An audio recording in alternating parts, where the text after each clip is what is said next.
세상에 알려진 이름 태연실은 사실 눈물과 희생으로 이루어진 화려한 허상에 불과합니다.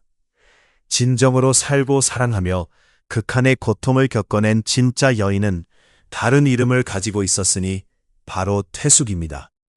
이 이야기는 태숙이라는 한 개인이 스스로 만들어낸 위대한 아이콘인 태연실로부터 자신의 삶을 되찾기 위해 평생을 바쳐 쌓은 투쟁의 기록입니다. 스크린 위에서 흘린 모든 눈물, 대중 앞에서 지어보인 모든 미소는 옥녀 태연실에게 잠식당한 태혜숙의 영혼 조각들이었습니다. 이야기는 약 80년 전인 1941년 한반도가 혹독한 한파에 휩싸여 있던 시절부터 시작됩니다. 태평양 전쟁의 여파가 전 세계를 뒤덮었고 조선이라는 이름조차 빼앗긴 상태였습니다. 함경북도 성진에서 태혜숙은 세상과 마주했습니다. 전쟁과 가난 속에서 태어난 그녀의 어린 시절은 마치 거센 동풍과 같았고 매우 험난했습니다. 그 누구도 훗날 그녀가 태연실이라는 이름으로 시대를 위로하는 존재가 될 줄은 몰랐습니다. 태연실이 처음 울음을 터뜨린 곳은 단순한 어촌 마을이 아니었습니다. 일제는 대륙 침략을 위한 군사기지와 공업단지로 이곳을 삼아 거대한 제철소와 항만시설을 세웠습니다. 도시의 겉모습은 근대화된 듯 보였지만 그 속은 수펄과 억압의 상처로 가득했습니다. 사람들은 우리말과 이름을 빼앗기고 일본식 이름을 써야 했으며 젊은이들은 전쟁터나 공장으로 끌려가야 했습니다. 아이들의 노랫소리 대신 분화 발자국 소리가 거리를 메웠고 쌀 한 톨도 공출되어 굶주림이 일상이었습니다.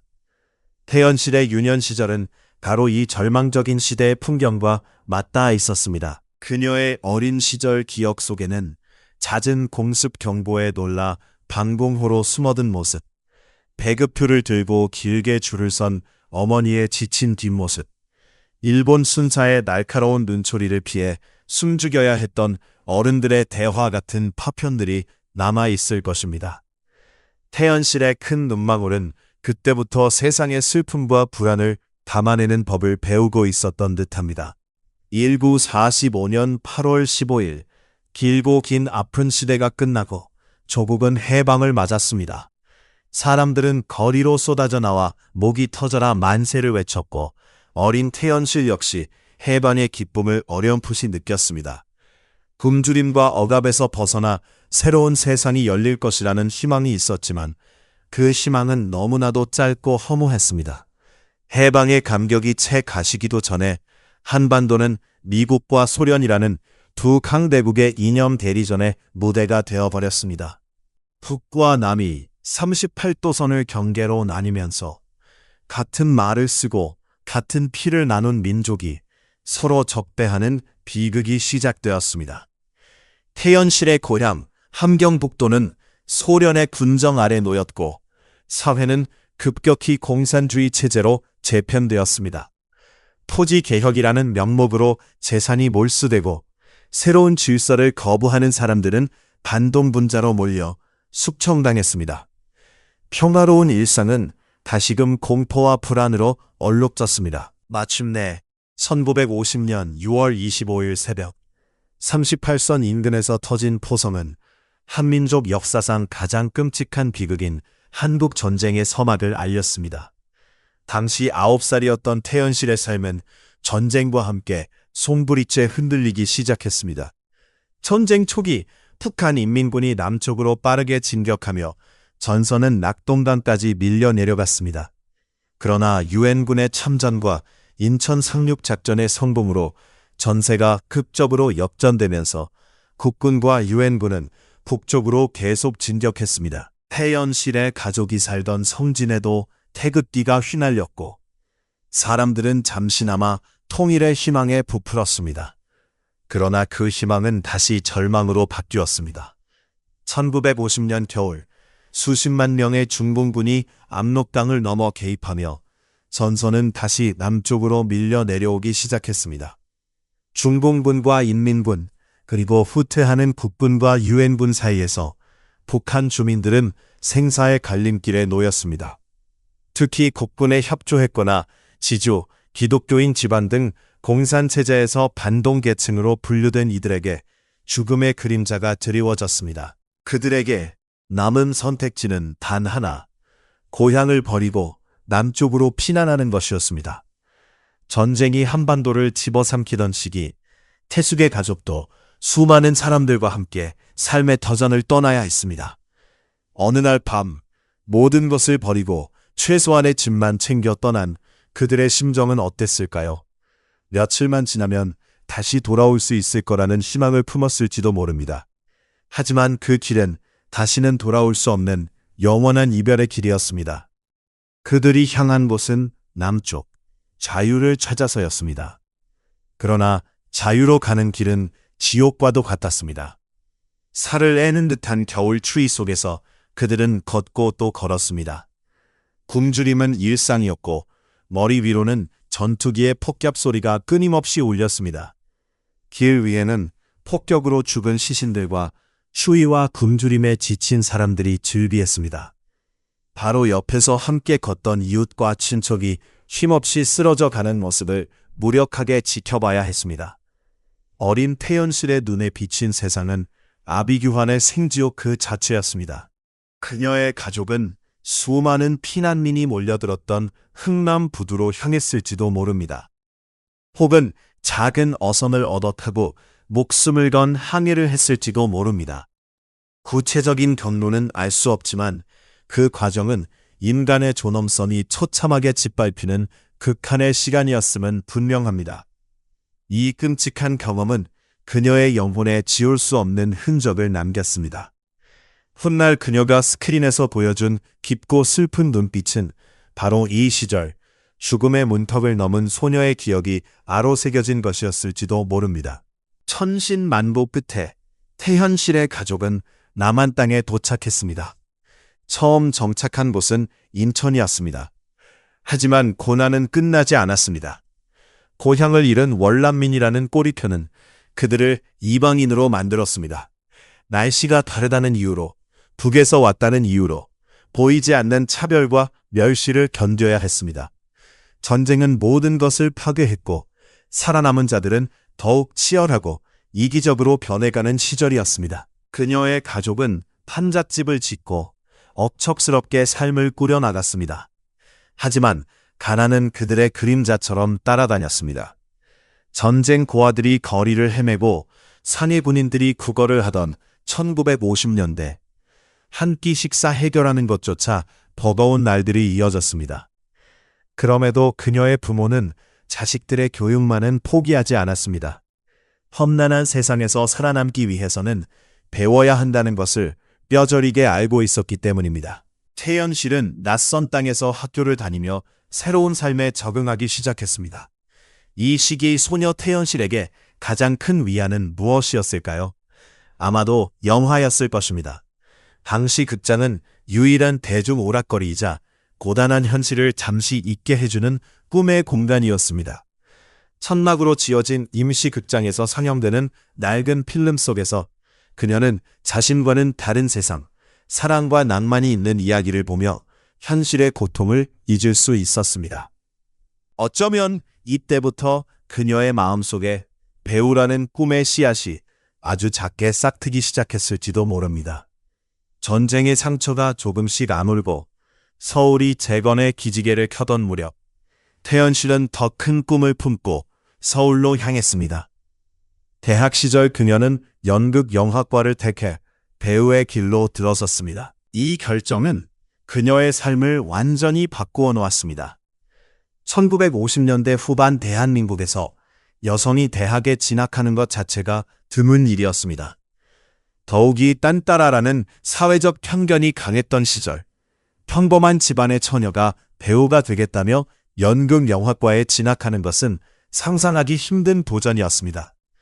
이는 안정된 삶을 떠나 거친 바다에 홀로 배를 띄우는 것과 같은 무모한 선택이었습니다. 가난한 피난민 집안 형편을 고려하면 더욱 그랬습니다. 등록금은 물론이고 생계조차 막막한 상황에서 배우라는 꿈은 사치처럼 보였을 것입니다. 가족들의 반대도 심했을 것이고 배우가 되어 밥벌이나 하겠느냐는 현실적인 걱정과 여성이 배우가 되면 안 된다는 시대적 편견이 그녀를 짓눌렀을 것입니다. 그러나 그녀는 포기하지 않았습니다. 그녀의 내면에는 전쟁과 가난이라는 절망을 뛰어넘으려는 뜨거운 열망이 있었습니다. 스크린 속 배우들처럼 자신도 누군가에게 꿈과 위로를 주는 존재가 되고 싶다는 간절한 바람이 있었습니다. 그녀는 확신과 열정으로 가족들을 설득했고 마침내 그 좁고 험난한 길로 첫 발을 내딛는 허락을 받았습니다. 한양대학교 연극영화과 입학은 단순히 대학생이 된 것을 의미하지 않았습니다. 함경북도 성진 출신 피난민 소녀 태혜숙이 시대의 편견과 가난을 딛고 자신의 운명을 스스로 개척하겠다고 세상에 선언한 첫 번째 순간이었습니다. 전쟁의 폐허 속에서 피어난 한 송이 꽃이 이제 대한민국 문화의 중심에서 가장 빛나는 별이 될 준비를 하던 때였습니다. 그녀의 진짜 인생은 이 용기 있는 선택과 함께 막 시작되고 있었습니다. 1961년 대한민국은 새로운 시대를 맞았습니다. 4.19 혁명으로 이승만 정권이 무너진 후 혼란을 틈타 박정희 소장이 이끄는 군부가 5.16 군사정변으로 권력을 장악했습니다. 사회는 불안과 기대가 교차하는 격동의 시기였고 같은 해 대한민국 방송사에도 큰 변화가 일어났습니다. 우리나라 최초의 구경 텔레비전 방송국 KBS-TV가 개국한 것입니다. 라디오가 전부였던 시절, 움직이는 화면과 소리가 함께 나오는 텔레비전의 등장은 문화적 충격이었습니다.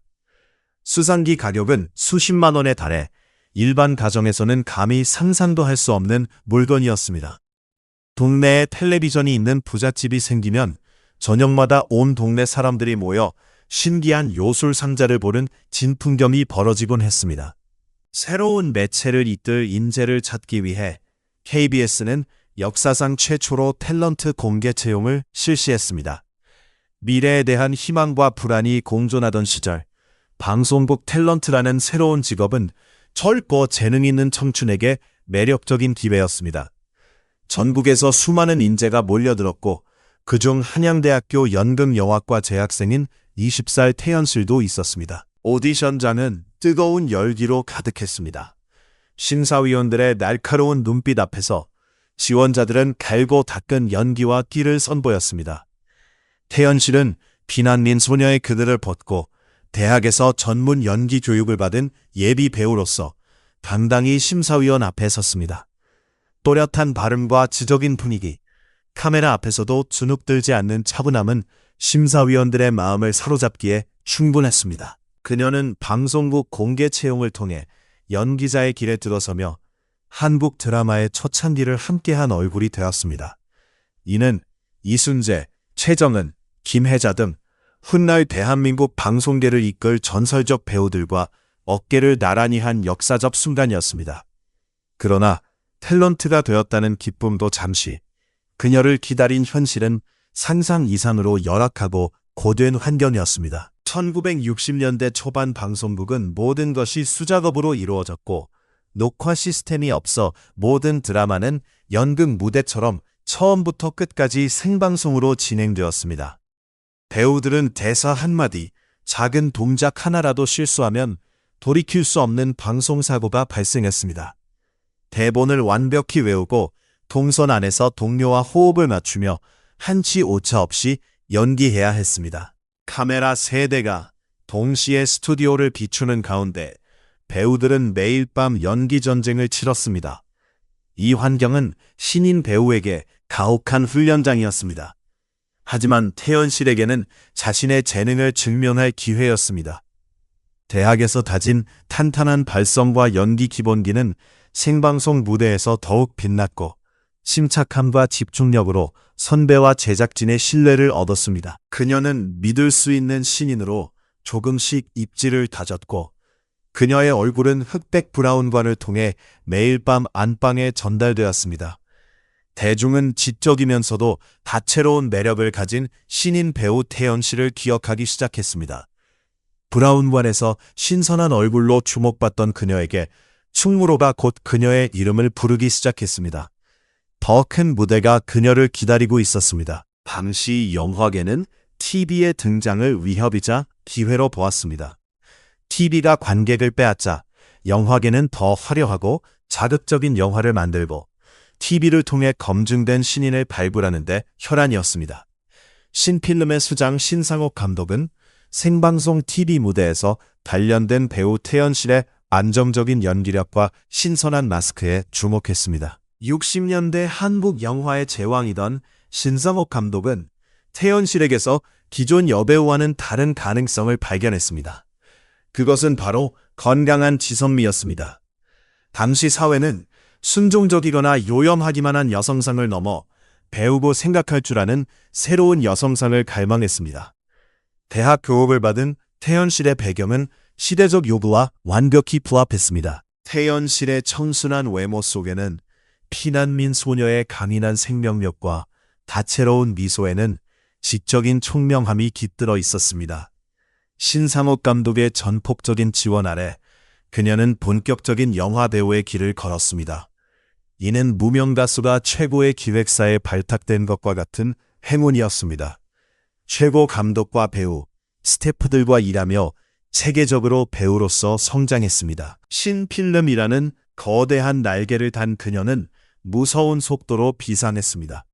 데뷔 초부터 여러 영화의 조연과 주연으로 연이어 캐스팅되며 연기 경험을 쌓았고 출연하는 작품마다 신인답지 않은 성숙한 연기로 평단의 호평을 받았습니다.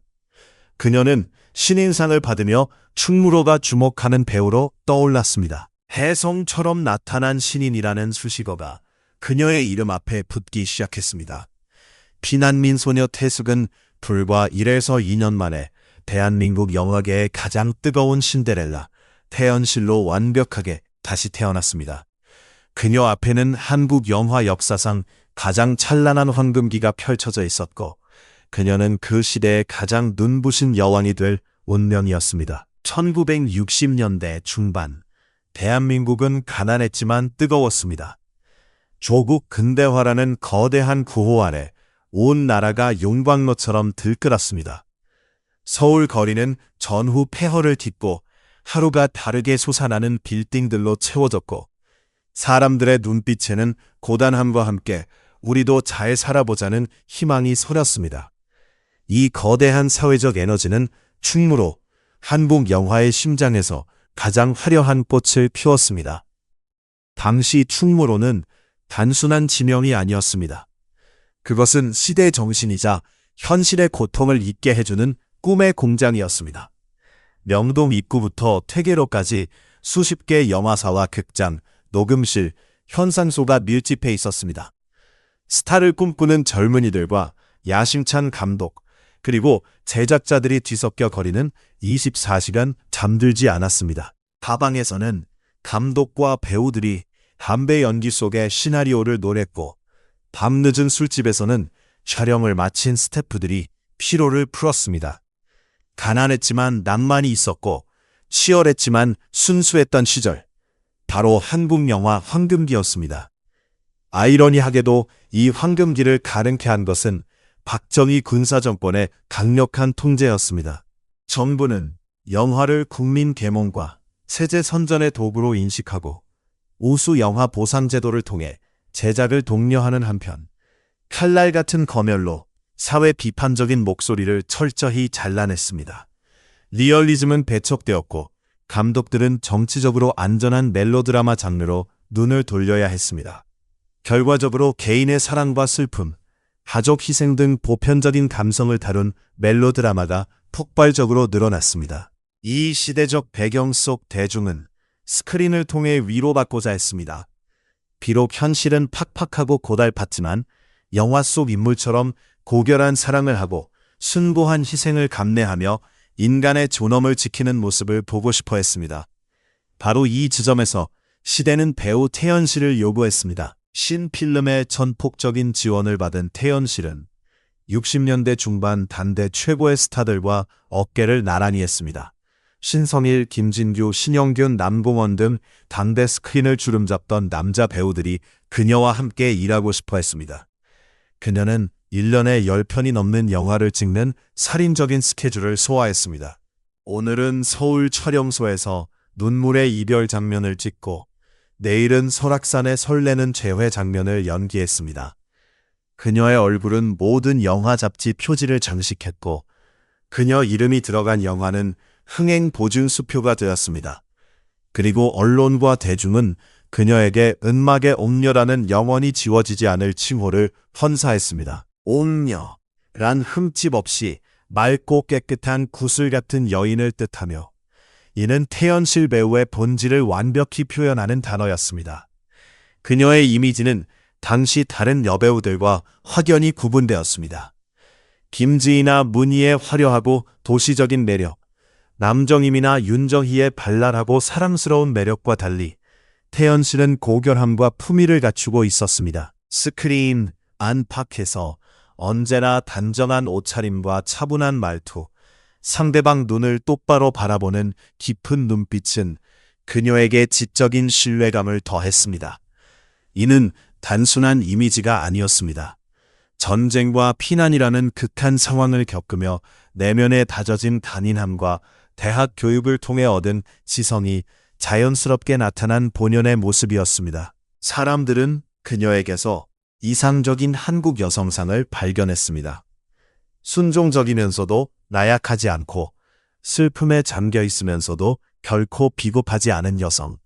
어려운 환경 속에서도 묵묵히 자신의 자리를 지키고 가족을 위해 희생하는 모습. 배신한 연인도 끝내 용서하는 성숙한 여인의 모습이었습니다. 특히 그녀의 눈물 연기는 당대 최고라는 평가를 받았습니다. 그녀는 결코 묵노와 통곡하지 않았습니다.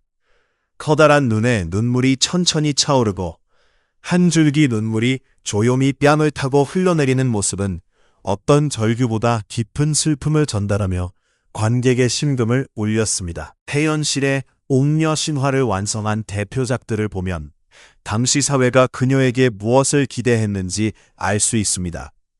1966년 목 없는 미녀는 그녀 필모그래피에서 독특한 위치에 있는 작품입니다.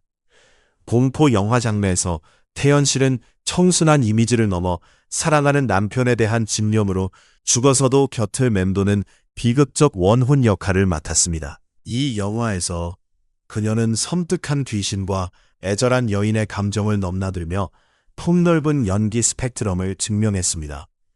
특히 남편 배신에 절규하며 자신의 목을 자르는 장면은 당시 관객에게 큰 충격을 안겼습니다. 이 작품은 그녀가 단순히 착하고 순한 역할에 머무르지 않고 인간의 깊은 욕망과 관계까지 표현할 수 있는 진정한 배우임을 알린 계기였습니다. 1967년 개봉한 청춘극장은 당대 최고의 베스트셀러 소설을 원작으로 한 대작입니다. 일제강점기 혼란스러운 시대를 살아가는 청춘들의 사랑과 고뇌를 그린 작품에서 태연실은 주인공 오유경을 사랑하는 지고지순한 여인 하주선 역을 맡았습니다. 그녀는 사랑하는 남자가 다른 여인을 사랑한다는 사실을 알면서도 묵묵히 그의 곁을 지키며 독립운동을 돕는 희생적인 인물을 연기했습니다. 이 영화에서 그녀는 당대 최고의 스타 신성일과 라이벌 여배우 윤정희와 연기 대결을 펼쳤습니다. 화려하고 신여성적인 윤정희와 달리 태연실은 단아하고 지적인 모습으로 존재감을 확고히 했습니다. 이 작품을 통해 그녀는 희생적 순애보의 아이콘으로 자리매김했습니다. 이 시기 그녀의 연기 활동은 영화에만 국한되지 않았습니다. 여전히 자신의 뿌리인 TV 드라마에도 꾸준히 출연하며 안방극장 시청자와의 끈을 놓지 않았습니다. TV와 영화, 양쪽 매체를 모두 섭렵한 유일무이한 스타였습니다. 하지만 이 눈부신 영광의 이면에는 상상할 수 없는 고통과 인내의 시간이 숨겨져 있었습니다. 1960년대 흉무로 제작 환경은 전쟁터와 같았습니다. 1년에 200편이 넘는 영화가 쏟아지는 시절, 배우들은 여러 영화 촬영을 동시에 진행하는 겹치기 출연이 일상이었습니다. 태연실도 예외는 아니었습니다. 하루에도 몇 차례 다른 촬영장을 오가며 각기 다른 인물이 되어야 했습니다. 아침엔 사극 영화의 비련의 왕비, 점심엔 멜로드라마의 가난한 여봉, 저녁엔 전쟁 영화 간호사로 변신했습니다.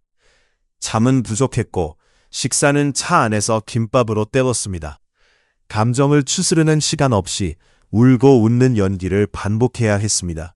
이것은 엄청난 정신적 육체적 소모를 요구하는 일이었지만 그녀는 한 번도 촬영장에서 힘들다는 내색을 하지 않았고 불성실한 태도를 보인 적이 없었습니다. 동료들은 그녀가 연기를 생존의 문제로, 피난민 소녀가 세상에 자신의 존재를 증명하는 유일한 방법으로 여겼다고 기억합니다. 더욱 그녀를 힘들게 한 것은 옥녀라는 이미지의 무게였습니다. 대중은 스크린 속 태연실과 현실의 태연실을 동일시했습니다. 그녀는 언제나 옥처럼 맑고 깨끗해야 했고 사적인 자리에서도 크게 웃거나 술 마시는 모습은 상상할 수 없었습니다. 모든 행동이 대중의 엄격한 도덕 잣대 아래 놓였습니다. 그녀는 국민 배우라는 이름의 아름다운 감옥에 갇혀 점점 자기 자신을 잃어갔는지 모릅니다. 늘 혼자였고 화려한 스포트라이트가 꺼진 촬영장 구석이나 늦은 밤 집으로 돌아가는 텅 빈 차 안에서 무슨 생각을 했을까요? 평범한 소녀 태혜숙의 삶을 그리워하지는 않았을까요? 마음 편히 친구를 만나 수다 떨고 사랑하는 사람과 손잡고 걷는 평범한 행복을 꿈꾸지는 않았을까요? 모두가 그녀의 성공을 부러워했지만 아무도 그녀의 외로움을 들여다보지 못했습니다. 그녀는 속마음을 누구에게도 털어놓지 않고 안으로 삼키며 카메라 앞에서 다시 완벽한 옥녀로 돌아갔습니다.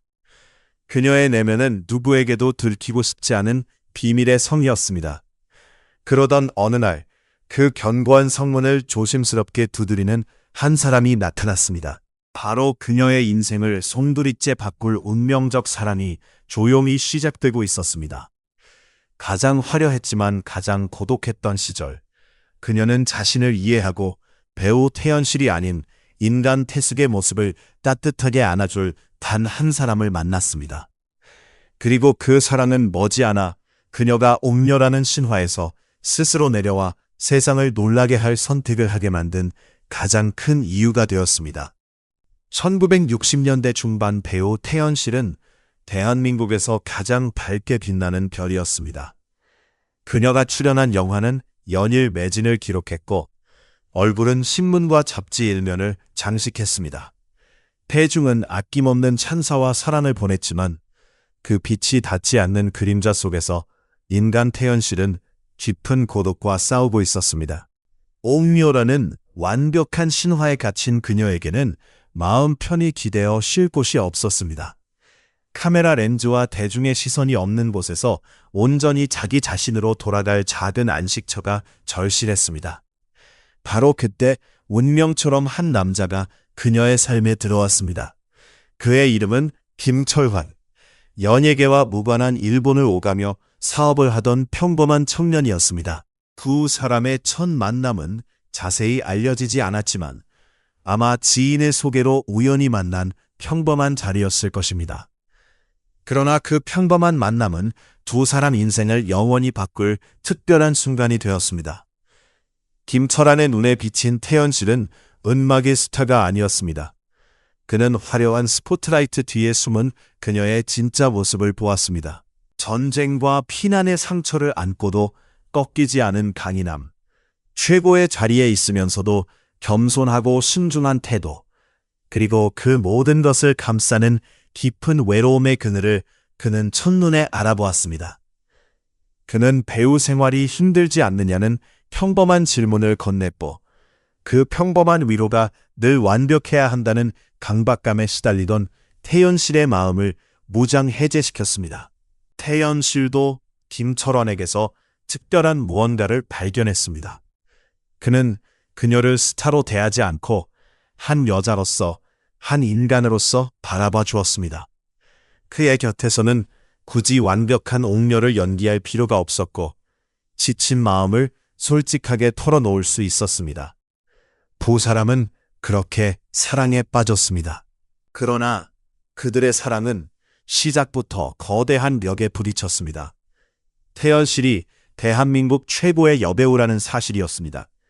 1960년대 여배우의 연애는 곧 스캔들이었고, 스캔들은 배우 인생의 종말을 뜻했습니다. 특히 옥녀라는 순결한 이미지의 그녀에게 연애 사실이 알려지는 것은 상상할 수 없는 일이었습니다. 그들의 사랑은 세상에 알려지는 순간 산산조각날 유리그릇 같았습니다.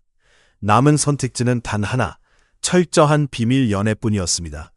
그렇게 두 사람의 길고 아슬아슬한 6년간의 비밀 로맨스가 시작되었습니다. 그들의 데이트는 보통 사람들의 것과 달랐습니다. 팔짱을 끼고 극장에 가거나 분위기 좋은 레스토랑에서 저녁을 먹을 수 없었습니다. 주된 데이트 장소는 어둠이 내린 심야 자동차였습니다. 인적 드문 한강변이나 남산 순환도로에 차를 세워두고 서울의 야경을 배경으로 밀린 이야기를 나누었습니다. 누군가 알아볼까봐 차 밖으로 고기조차 내밀지 못하는 애처롭고 절박한 시간이었습니다. 때로는 지인 집을 빌려 잠깐 만남을 갖기도 했지만 마음 편할 날이 없었습니다.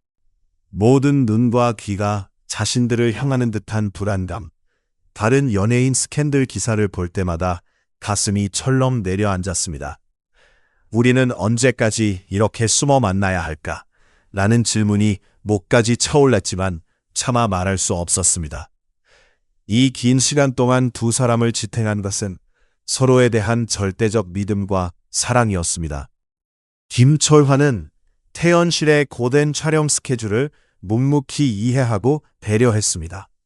밤샘 촬영 후 새벽에 지친 몸으로 돌아오는 그녀를 차 안에서 밤새 기다려준 날도 많았습니다. 그는 연인이자 친구이자 유일한 안식처였습니다.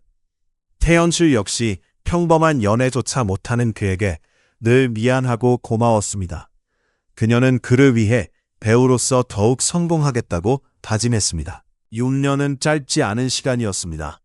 충무로 스타 지형도는 여러 번 바뀌었고 수많은 신인이 나타났다 사라졌습니다. 그러나 태연실의 인기는 굳건했습니다. 비밀스러운 사랑이 연기력을 더 깊고 성숙하게 만들었을지도 모릅니다. 그녀는 스크린에서 수많은 사랑과 이별을 연기했지만 현실에선 단 한 사람과의 사랑을 지키기 위해 매일 전쟁을 치렀습니다. 그들의 사랑이 가장 큰 시험대에 오른 결정적 사건이 발생했습니다. 당시 사업가로 탄탄대로를 걷던 김철환에게 일생일대 기회가 찾아왔는데 세계 최고의 명문 하버드 대학교 경영대학원 합격 통지서였습니다. 1960년대 한국에서 하버드 유학은 개인 영광을 넘어 가문의 자랑이자 성공 보장 입구였습니다. 주변 모두가 기뻐했지만 김철환은 웃을 수 없었습니다. 하버드 유학은 곧 태연실과의 기약 없는 이별을 의미했기 때문입니다. 탐시처럼 국제전화가 자유롭지 않은 시절, 장거리 연애는 사실상 불가능했습니다. 국민의 사랑을 받는 톱스타를 홀로 남겨두고 떠나는 것은 상상할 수 없었습니다. 그는 며칠 밤낮 고민했습니다. 한쪽에는 평생 꿈과 야망, 다른 한쪽에는 목숨보다 소중한 사랑이 있었습니다. 어떤 선택을 해도 다른 한쪽은 영원히 포기해야 했습니다. 주변은 당연히 유학을 권했지만 그는 끝내 결정을 내리고 태연실을 만났습니다. 평소보다 차분하고 담담한 목소리로 나 하버드 안 가기로 했어. 내게는 당신 없는 성공은 의미 없어. 내 자리는 당신 곁이야. 라고 말했습니다. 그 말을 들은 태연실은 말문이 막혔고 눈물이 쏟아졌습니다. 미안함, 고마움, 그리고 그를 향한 깊은 사랑이 뒤섞여 몸을 휘감았습니다. 자신을 위해 세상 모든 사람이 부러워하는 기회를 포기한 남자의 사랑 앞에서 평생 갚아도 다 갚지 못할 빚을 졌다고 생각했습니다. 이 순간 그녀는 결심했습니다. 더 이상 그를 숨겨진 사랑으로 남겨둘 수 없다고. 그의 위대한 희생에 보답하는 길은 세상의 비난과 손가락질을 감수하고 그의 아내가 되어 평생을 함께하는 것뿐이라고 말입니다. 훗날 그녀는 가족에 대한 미안함을 토로하며 평생 그 짐을 안고 살았다고 전해집니다. 그러나 남편은 늘 이렇게 대답했습니다. 내 인생 최고의 선택은 하버드가 아니라 당신을 선택한 것이었어. 이 위대한 사랑의 서약 후 두 사람은 더 이상 망설이지 않았습니다. 1968년 태연실은 인기 절정에 언론에 김철환과 결혼을 공식 발표했습니다. 이 소식은 대한민국 연예계를 발칵 뒤집은 핵폭탄과 같은 충격이었습니다. 국민의 연인 옥녀 태연실 결혼 소식은 모든 신문과 잡지가 대서특필했으며 사람들은 충격에 휩싸였습니다. 6년 동안 비밀 연애를 해왔다는 사실에 한 번, 상대가 재벌이나 유명인이 아닌 평범한 사업가라는 사실에 또 한 번 놀랐습니다. 대중 반응은 엇갈렸습니다. 그녀의 용기 있는 선택을 축복하는 목소리가 많았지만 일부 팬들은 깊은 상실감과 배신감을 토로하며 어떻게 우리를 속일 수 있느냐며 원망 섞인 비난을 쏟아냈습니다. 혼란 속에 과거 그녀를 괴롭혔던 악성 루머가 다시 고개를 들었습니다. 특히 당대 최고 인기 가수 남진과의 결혼설이 다시 돌며 그녀를 괴롭혔습니다. 하지만 이제 그녀 곁에는 튼튼한 방패 김철환이 있었습니다. 그는 모든 악의적 소문으로부터 그녀를 보호했고 두 사람이는 흔들림 없이 서로 손을 굳게 잡았습니다. 1968년 두 사람은 수많은 관심 속에 결혼식을 올렸습니다. 길고 외로웠던 비밀 연애가 마침내 결실을 맺은 순간이었습니다. 웨딩드레스를 입은 태연실 얼굴에는 그 어느 때보다 행복하고 평온한 미소가 가득했습니다. 모두가 그녀가 결혼 후 배우 생활을 접고 평범한 아내로 살아갈 것이라 예상했지만 그녀는 또 한 번 세상의 예상을 뒤엎었습니다. 결혼 후 은퇴 선언은커녕 이전보다 더 왕성하게 작품 활동을 이어간 것입니다. 이는 그녀의 뜨거운 연기 열정과 남편의 깊은 사랑, 아내이자 배우로서 삶을 존중하고 지지해준 덕분이었습니다. 결혼 이후 그녀의 연기는 더욱 깊어졌습니다. 사랑의 결실로 아들과 딸을 낳아 어머니가 되면서 삶의 희로애락을 몸소 겪었습니다. 한 남자의 아내, 두 아이의 어머니로서 느끼는 현실적 감정은 그녀 연기에 고스란히 녹아들었습니다. 이제 그녀는 단순히 청순가련한 비련의 여주인공이 아니었습니다. 삶의 무게를 알고 사랑의 기쁨과 책임을 아는 진짜 여인의 얼굴로 카메라 앞에 섰습니다. 그러나 마음속에는 변화의 바람이 불기 시작했습니다. 화려한 스포트라이트와 대중의 환호보다 촬영을 마치고 집에 돌아와 아이들의 웃음소리를 들으며 느끼는 평범한 행복이 더 크게 다가왔습니다. 옥녀라는 이름의 무거운 갑옷을 벗고 남편의 아내, 아이들의 엄마 태혜숙으로 살고 싶은 마음이 날로 깊어졌습니다. 그녀 인생에서 가장 중요한 마지막 선택의 시간이 서서히 다가왔습니다. 1970년대 문턱을 넘으며 대한민국은 또 다른 격변을 맞았습니다.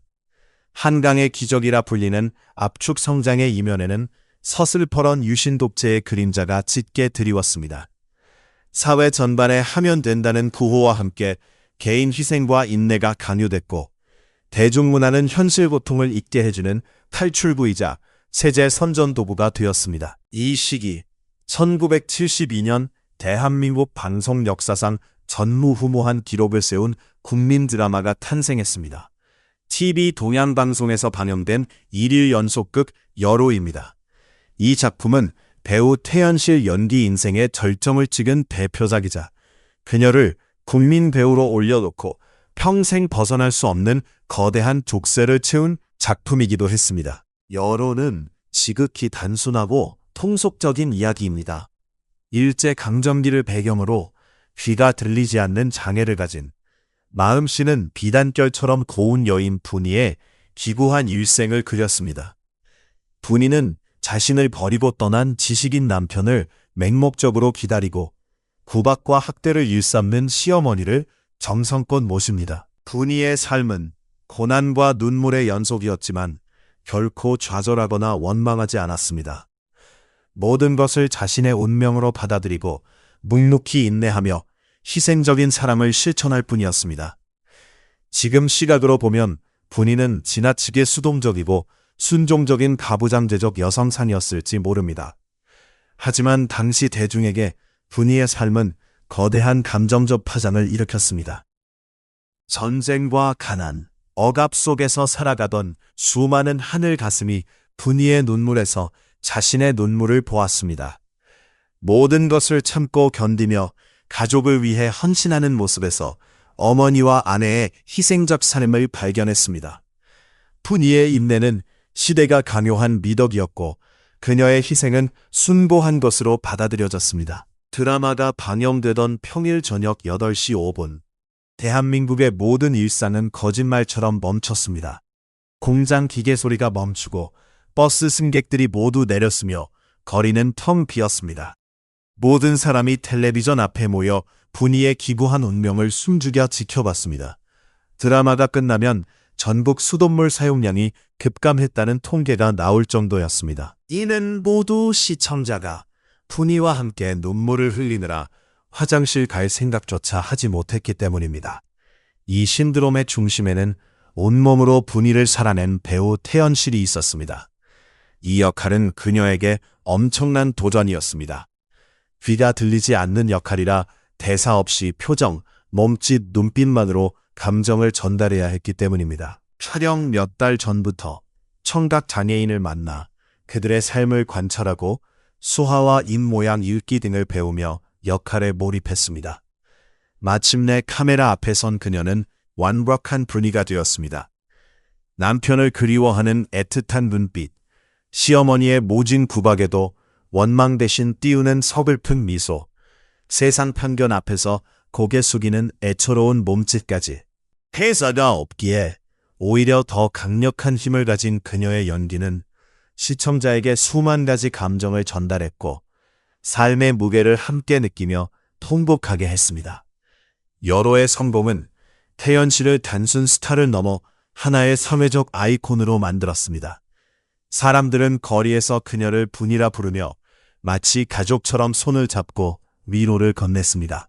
드라마 한 편으로 시청자를 사로잡은 그녀는 언론에서 대한민국을 울린 여인이라 불렸습니다. 그녀의 배우 인생은 이 순간 가장 높은 정상에 도달했습니다. 그러나 정상의 공기는 차갑고 외로웠습니다. 여로의 성공은 명예를 안겨주었지만 인간 태연실의 삶을 완전히 잠식했습니다. 대중은 그녀에게 오직 분이의 모습만을 기대했습니다. 그녀는 드라마 밖에서도 분이처럼 희생적이고 순종적이며 고결해야 했습니다.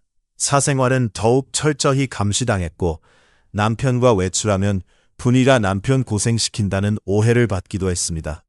그녀는 점점 자기 자신을 잃어갔고 집밖 나서기가 두려웠으며 사람 만남이 부담스러웠습니다.